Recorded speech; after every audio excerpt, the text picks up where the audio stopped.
Let's pray. Heavenly Father, thank you for our brothers and sisters in Christ. Amen. The reason I know that Satan isn't all that smart is because of how he tried to tempt Jesus.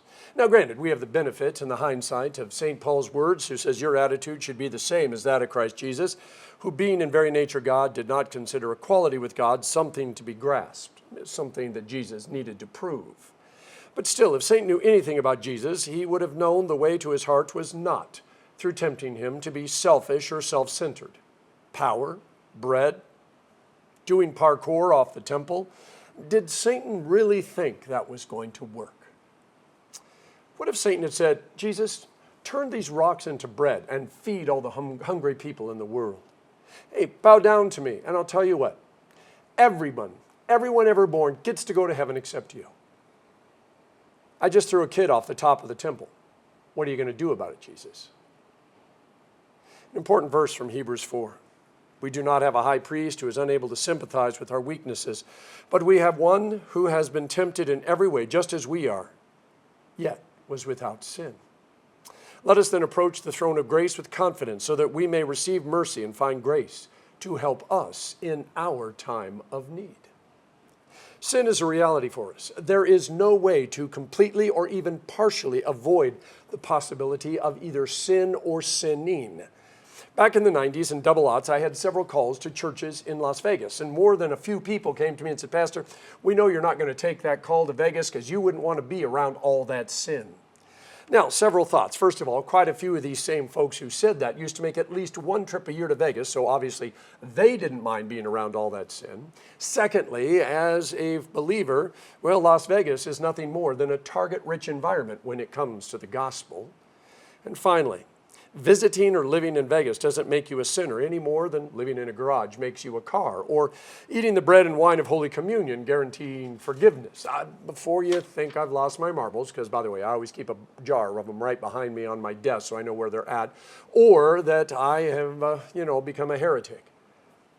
Eating the bread and drinking the wine of Holy Communion only forgives sins through faith. And this is not your work, it's the work of God.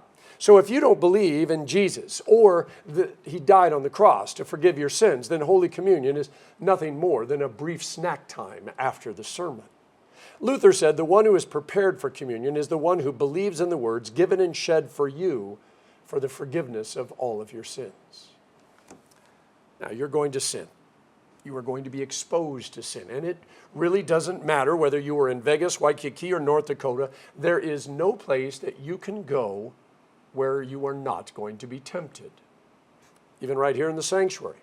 Temptation really is everywhere. Now, you can mitigate it, but you can't eliminate it. When Jesus said, if your eye causes you to sin, pluck it out. If your hand causes you to sin, cut it off. If only it were that easy. Because if we could guarantee that we would no longer be tempted to sin and no longer sin, then it would be worth it. Painful, but it would be worth it. But Jesus goes on, if you've even looked at a woman lustfully, if you have hated your brother, sin is everywhere, and the believer accepts that. While we baptize babies as well as teens and adults, for those of us like myself who got baptized later in life, we see a definite connection in our gospel lesson today. Jesus gets baptized, and then the Holy Spirit leads him out into the wilderness to be tempted. For me, I got baptized, and the very next day, I had to go back to Merrill Junior High School in Denver. Yeah, with all the bomb threats, racial violence, drugs, anti-war protests, and peer pressure. And I would love to tell you that day when I went back that everything was different because suddenly I knew that I had an angel of armies protecting me and keeping me from all temptation and sin. But the truth of the matter is that day was just like all the other days that I had gone to Merrill Junior High School. There were, though, a dozen kids at school who were at my baptism. They were my confirmation class. And seeing them in the hallway or out on the playground made me realize that I wasn't alone. That is one of the big things that did change. Jesus' robe had barely dried when he headed into the wilderness. We go from God the Father saying, you are my Son, my beloved, whom I love, and this is my plan, listen to him, to the Holy Spirit leading him into the presence of Satan for a contest of wills.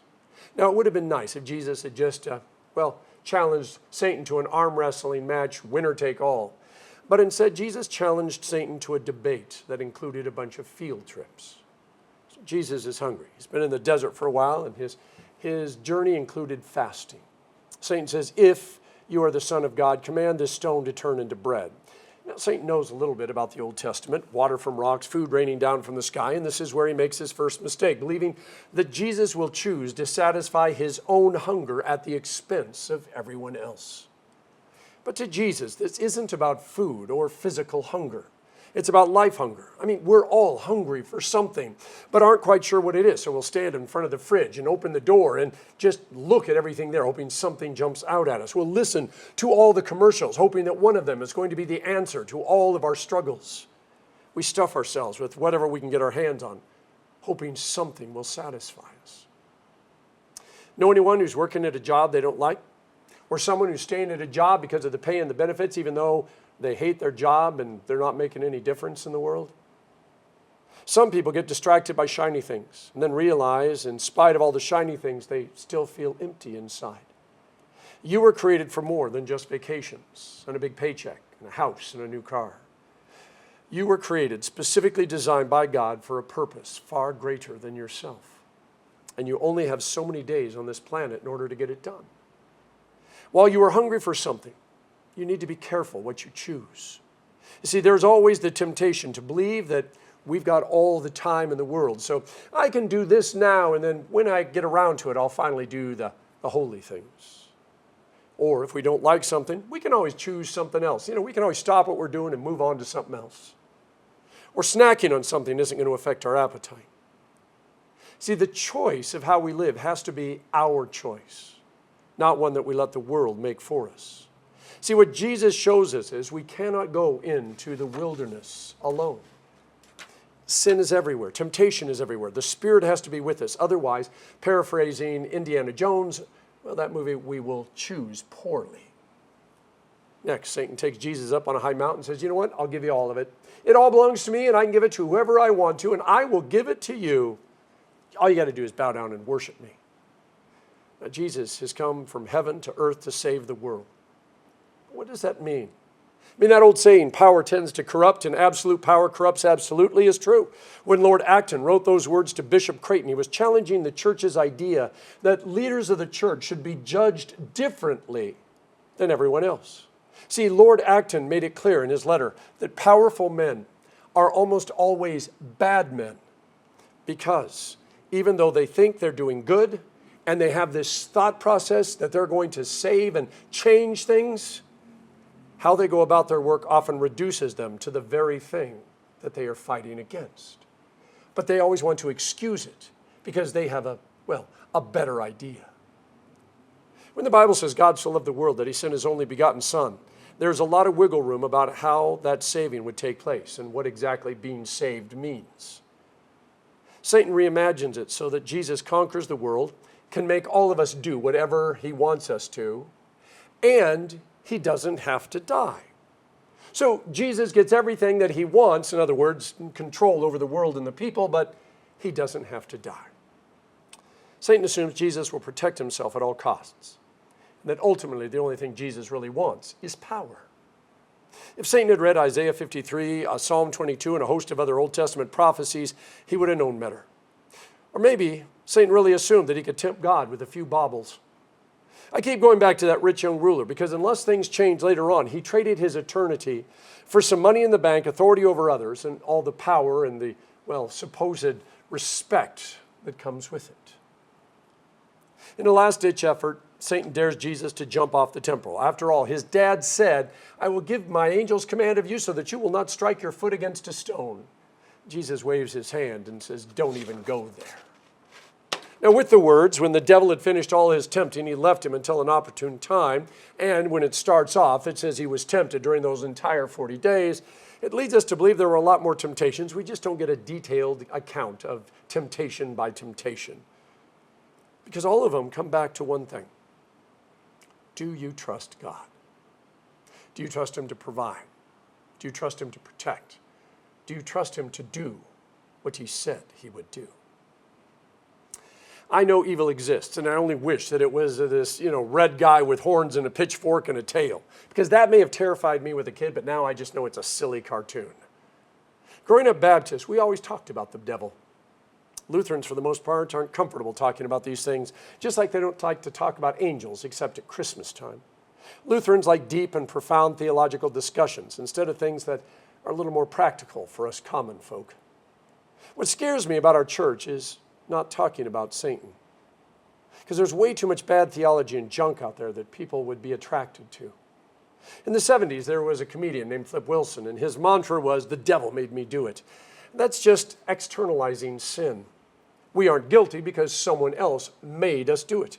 Suddenly, exorcisms become the norm for everything, whether those exorcisms come with head spinning as in the 1973 movie or just accepting Jesus over and over again in some emotional roller coaster. There are also those who will hold to the argument from silence, meaning, if the church doesn't talk about it, it really doesn't exist. It's really not that important. Satan is just a fairy tale, like all the other fairy tales our parents told us when we were kids in order to get us to do what they wanted us to do, and the church is no different. Few even assume the church doesn't talk about it because God created evil. He was the one who let it out of Pandora's box, and now he's not powerful enough to get it stuffed back into the box. So things like plane crashes and Sandy Hook and wars and wildfires are all God's fault because, he isn't God enough to protect us. And this gets even more personal when God can't do anything about mental illness, cancer, or the guy next door that's abusing his family. A few weeks ago at a baptism, I asked everyone to renounce the devil and all of his empty promises. I love the fact that whenever we have a baptism, we all get to stand up and say that we are going to renounce evil as a community. But we're not only going to renounce it or call attention to it or point it out, because that's what a lot of people like to do. They just love to point things out and then leave it at that as though somehow that's going to make a difference. We also get the opportunity to say, I believe in God the Father Almighty. I believe in his Son, Jesus Christ. I believe in the Holy Spirit, and I believe in the Holy Christian Church, which, to be honest, is rarely holy or even Christian, but it is still the church, God's chosen tool to make a difference in this world. It would be ridiculous for us humans to take a stand against evil unless we knew something, or more properly, someone. Martin Luther had some very real encounters with the devil. Like Jesus in the wilderness, instead of the devil tempting Luther to do bad things, the devil was just trying to get him to doubt God's grace and God's forgiveness. So whenever Luther started believing that God was an angry, hostile, vengeful God, he knew it was just Satan. He knew it was just Satan trying to get him to doubt God and his love and his mercy.